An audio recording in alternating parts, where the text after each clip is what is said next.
আসসালামু আলাইকুম, Sabina cooking house and blog থেকে স্বাগতম। আশা করি আল্লাহর রহমতে সকলে ভালো আছেন। আজকে আমি চাপা শুটকি এবং হিডল শুটকির ভর্তা তৈরি করব। আমাদের গ্রামে হিডল শুটকি বলে বা কোথাও বলে চাপা শুটকি। এভাবে জল আসার মতো চাপা শুটকির ভর্তা শিলপাটায়। চলেন সবাই দেখে নিই রেসিপিটি কীভাবে তৈরি করি। এখানে আমি চাপা শুটকি নিয়েছি ভর্তা করার জন্য শিলপাটায়। চাপা শুটকি বা এগুলোকে বলা হয় হিডল শুটকি।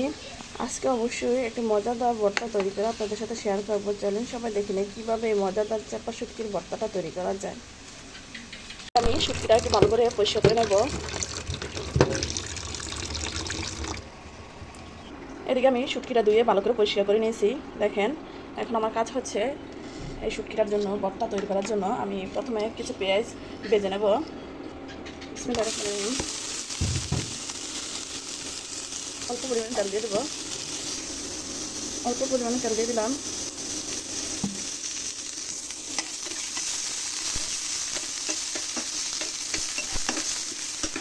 এখন আমি পেস্টটা তুলে নেবো একটু কম ভেজে। এবার ভেজে নেব মরিচ। অবশ্যই মরিচ একটু কম ভাজতে হবে। মরিচগুলো ভাজা হয়ে গেছে, এবার তুলে নেব। এবার আমার কাজ হচ্ছে অল্প তেলের মধ্যে শুটকিগুলো ভেজে নেওয়া। চাপা শুটকি বা হিদল শুটকি। দেখেন শুটকিটা হয়ে গেছে একবারে। অবশ্যই বাঁচবেন না, তাহলে পিঠা হয়ে যাবে। এবার আমি তুলে নেব। আমি সব উপকরণ নিয়ে নিয়েছি। এটা শুটকি ভেজে নিয়েছি, চাপা শুটকি, লবণ, কাঁচা পেঁয়াজ, ভাজা পেঁয়াজ, রসুন, শুকনো মরিচ ভাজা, ধনিয়া পাতা আর হচ্ছে ভাজা ছাড়া। এবার আমি ভর্তাটা তৈরি করবো। চলেন সবাই দেখে নেই কীভাবে এই ভর্তাটা তৈরি করা যায়। অবশ্যই এই মজার ভিডিওটা আপনাদের ভালো লাগবে। বিসমিল্লাহির রহমানির রহিম। শুকনো মরিচগুলো প্রথমে আমি ভেজে নেব।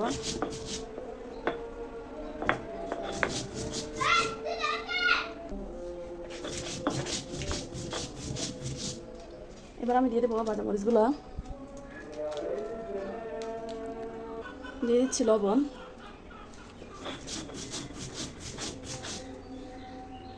এবার আমি দিয়ে দেবো শুটকি। অবশ্যই ভালোভাবে পেশি নিতে হবে। চাপা শুটকি ছোটো ছোটো কাটা থাকে, সাবধানে সই কাজটা করতে হবে। এবার আমি দিয়ে দেবো ভাজা পেঁয়াজ।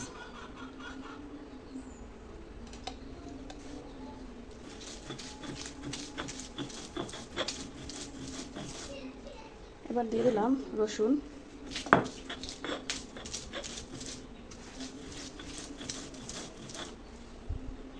এবার আমি দিয়ে দেবো কাঁচা পেঁয়াজ।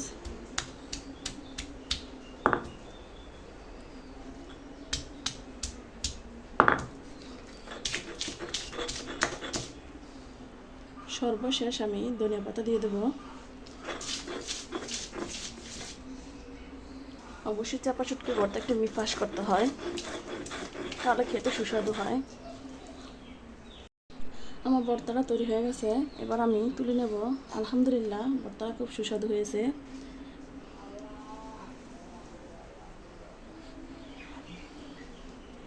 শিলপাটায় অবশ্যই ভর্তা তৈরি করার চেষ্টা করবেন, অবশ্যই মজাদার হয় শিলপাটায় ভর্তা। চাপা শুটির ভর্তা দেখেন কত সুন্দর ও লবণীয় হয়েছে আমার ভর্তাটা। যদি আমার ভিডিওগুলো ভালো লাগে অবশ্যই আমার চ্যানেলটাকে সাবস্ক্রাইব করবেন। সকালের জন্য দরকার। আল্লাহ হাফেজ।